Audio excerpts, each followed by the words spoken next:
Je vois des grosses absences de contrôle partout dans le milieu équestre et pour les gens, ce n'est pas grave.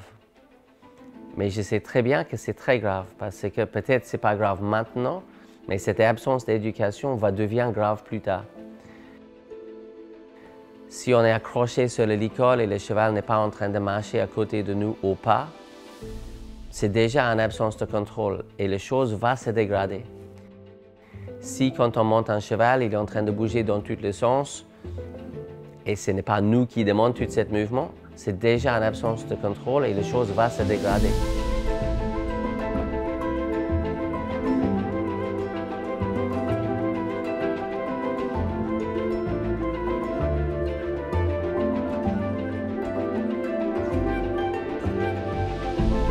Il y a une phrase que j'ai entendue 1000 fois en anglais, « Trouble is coming ». Et « Trouble is coming », c'est toujours parce qu'il y a une petite absence de contrôle. Mais je vois les gens qui sont absolument pas du tout rigoureux. Il y a une absence totale de contrôle sur l'animal dans une situation facile. C'est pratiquement sûr que dans une situation compliquée, les choses vont se dégrader. Et après, il veut dire « Ah, j'ai un problème avec ci, j'ai un problème avec ça ». Le problème n'était pas le problème. Le problème, c'était l'absence d'éducation avant. Je fais beaucoup de salons. Je me suis trouvé dans des environnements assez compliqués, parfois avec une lumière difficile, parfois devant des milliers de personnes. Et il est très important que quand on est dans ces environnements-là, que le cheval reste très connecté avec nous. Quand l'environnement devient compliqué, il n'y a que la connexion avec nous qui peut aider les situations de ne pas devenir complexes. Mais si on est dans l'éducation, le cheval va être dans la concentration sur l'humain. Donc, chuchoter, c'est une métaphore. Et le cheval, il va être à l'écoute des aides très légères. Et parce qu'il est concentré sur ces aides très légères, il ne peut pas aussi être concentré sur autre chose. Donc, c'est plus dans l'éducation que la contrainte qu'on obtient le contrôle.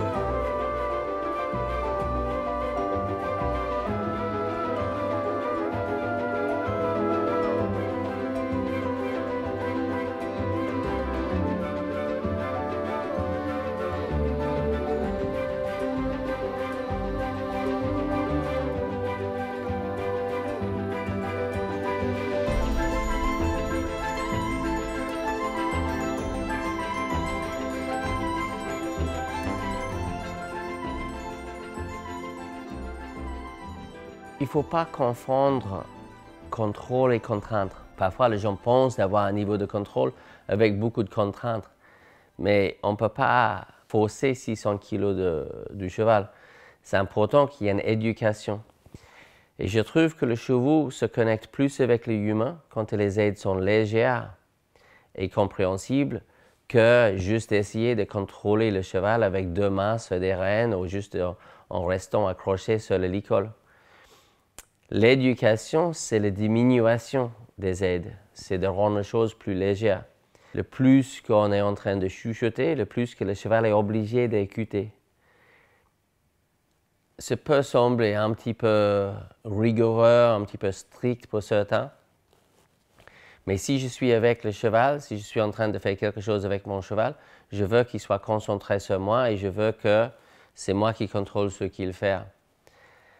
Je peux laisser exprimer un petit peu, mais je ne peux pas permettre le cheval de travailler dans une absence de contrôle. Parce que si moi, je n'ai pas le contrôle sur la situation, si je dis que parfois, je n'ai plus aucun contrôle sur toi, et c'est OK, il est sûr que dans une situation plus compliquée, je vais perdre le contrôle.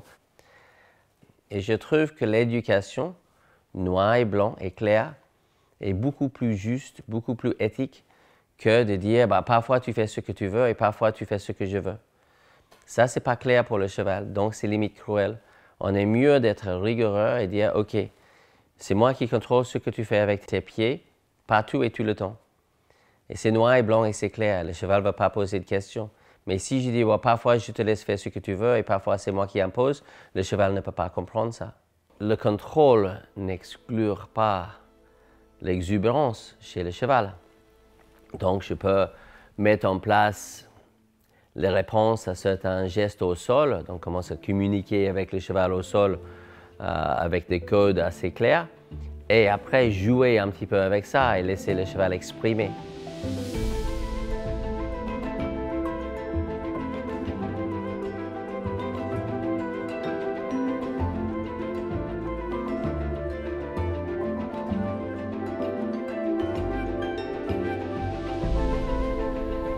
Mais quand je dis stop, c'est terminé, c'est terminé.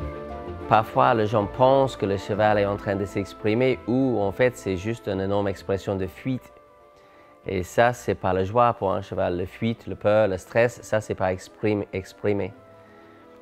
Laisser le cheval exprimer, c'est de maintenir le contrôle et il utilise des codes qu'on a mis en place pour s'amuser. Peut-être culturellement, une grande différence entre le horsemanship, la compétence homme de cheval que j'ai appris et ce que je vois beaucoup en Europe, c'est qu'en Europe, il y a une obsession sur la position du cheval, la position de son corps, son attitude.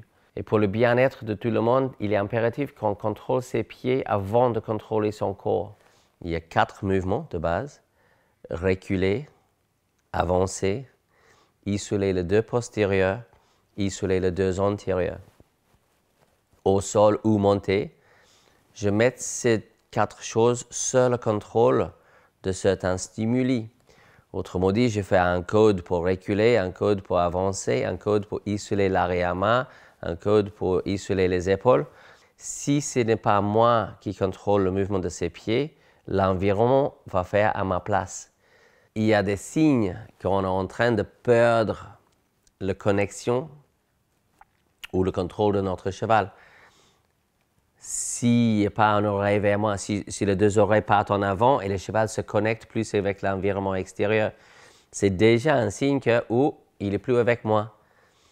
Si le cheval n'est pas concentré sur moi, parce que moi j'ai le contrôle de ses pieds, il va être concentré sur les choses extérieures. Il est très important de contrôler ses pieds, d'être capable d'avoir un bon accélérateur, un bon frein et précision dans la direction avant d'ajouter la flexion. Mais je ne vais pas mettre le cheval dans une position puissante par rapport à son attitude, par rapport à son corps, sans avoir le contrôle. De chercher à le rassembler, par exemple, sans avoir le contrôle sur ses pieds, c'est un petit peu comme jeter le pétrole sur un feu. J'ai une absence de contrôle et maintenant je vais rendre ça plus puissant. C'est une mauvaise idée. Le fait de mettre en pression, en contact dans sa bouche pour qu'il se mette en place sans avoir bien expliqué le frein est la raison pour laquelle il y a beaucoup de gens qui souffrent d'un mauvais frein. Je suis très vigilant. Je suis vigilant sur le fait que si le cheval accélère et ce n'est pas moi qui ai demandé, c'est déjà un peu de contrôle, même au pas. Si je ne suis pas rigoureux sur le contrôle dans une situation facile, je vais regretter quand je suis dans une situation difficile. Peut-être les 2 objectifs les plus importants que j'ai avec Horseman Science, c'est de diminuer le nombre des accidents et diminuer le nombre de chevaux qui se terminent mal, qui ne devient pas le vieux chevaux, qui ne fait pas une carrière comme il faut. Et je trouve que de grosses problématiques, la grosse raison pour laquelle il y a autant les accidents et autant de chevaux qui entrent en difficulté, c'est l'absence d'une bonne éducation. Et une bonne éducation, ça implique le rigueur et ça implique que nous, on a le contrôle sur ce que le cheval est en train de faire sans la contrainte.